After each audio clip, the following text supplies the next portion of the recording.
1 मार्च 2026 Iran announce करता है कि strait of Hormuz is sealed.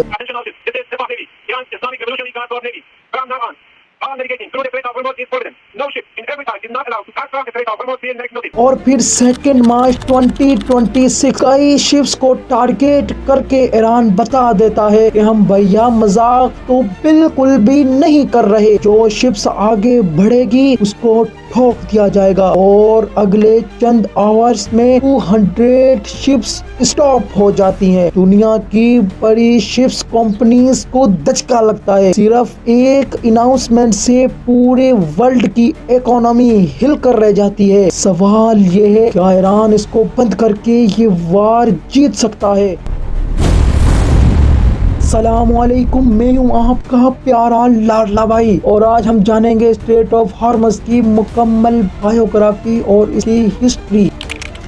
First of all तो स्ट्रेट ऑफ हॉर्मुज़ है क्या? ये एक शॉर्ट समुद्री रास्ता है जो दो बड़े समंदरों को आपस में मिलाता है। स्ट्रेट ऑफ हॉर्मुज़ ईरान और ओमान के बीच वाक़ है। ये पर्शियन गल्फ और गल्फ ऑफ ओमान से मिलता है और गल्फ ऑफ ओमान आगे अरबियन सी से मिलता है। यानी ये वो सिंगल दरवाजा है जिससे मिडल ईस्ट का ऑयल बाहर निकल सकता है।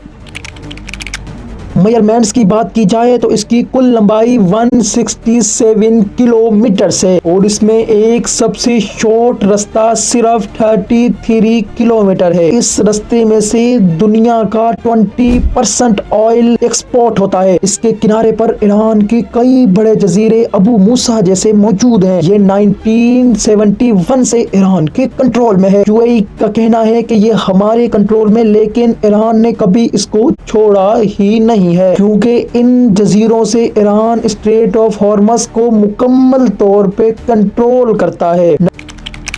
नंबर्स में बात की जाए तो हर रोज यहाँ से 20 मिलियन बैरल ऑयल एक्सपोर्ट होता है। 1 बैरल ऑयल की बात की जाए तो 1 बैरल ऑयल में 59 लीटर ऑयल होता है। यानी हर रोज 3 अरब 18 करोड़ लीटर ऑयल इस छोटे से शॉर्ट से रास्ते से एक्सपोर्ट होता है। ये पूरी दुनिया के समुद्री ऑयल का 31% है।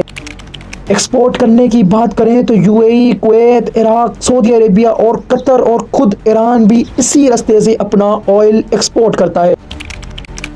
ये ऑयल जाता किन कंट्रीज के पास है? South Korea, Japan, India, China मिलकर 70% ऑयल इसी रास्ते से एक्सपोर्ट करते हैं। साउथ कोरिया 60%, जापान 75% और पाकिस्तान तकरीबन 99% एलएनजी गैस कतर और यूएई से इसी रास्ते से एक्सपोर्ट करता है। अब आप सोच रहे होंगे क्या कोई और रास्ता नहीं है? तो सिर्फ 2 पाइपलाइंस हैं, जो सऊदी अरेबिया की ईस्ट वेस्ट पाइपलाइन से और अबू दुबई की पाइपलाइन, लेकिन इन दोनों की कैपेसिटी सिर्फ 5 से 6 मिलियन बैरल ऑयल की है और जरूरत 20 मिलियन बैरल ऑयल की। यानी 14 से 15 बैरल ऑयल की कमी कहां से पूरी की जाए?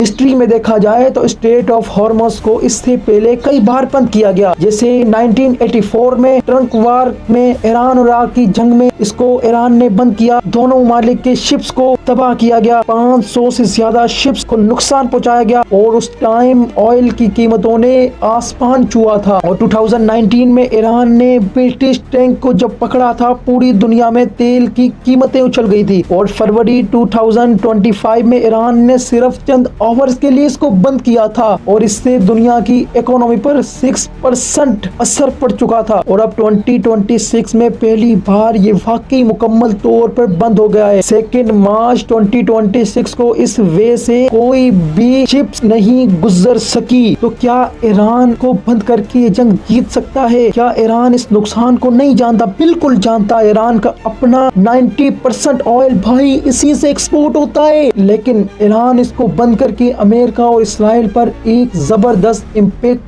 छोड़ सकता है और मिडिल ईस्ट में इसके असरात तो अभी देखे भी जा सकते हैं। ऑयल की कीमतें इस टाइम आसमान छू रही हैं और दूसरी तरफ बात की जाए तो ईरान अपने आप को बगैर न्यूक्लियर पावर दिखाए भी अपने आप को मजबूत दिखाना चाहता है। तीसरी तरफ देखा जाए चाइना और इंडिया को इस बात पे ईरान मजबूर कर रहा है तो अमेरिका पर दबाव डाल के स्ट्रेट ऑफ हॉर्मस को खुलवाएं। ये ईरान का सबसे बड़ा फाइनल कॉर्ड है। अगर शॉर्टली इसको देखा जाए तो ये 33 किलोमीटर चौड़ा एक रास्ता पूरी दुनिया में 20% ऑयल एक्सपोर्ट करने की शर्त है। इसको ब्लॉक करने का मकसद है कि पूरी दुनिया की एनर्जी पर पाँव रखना।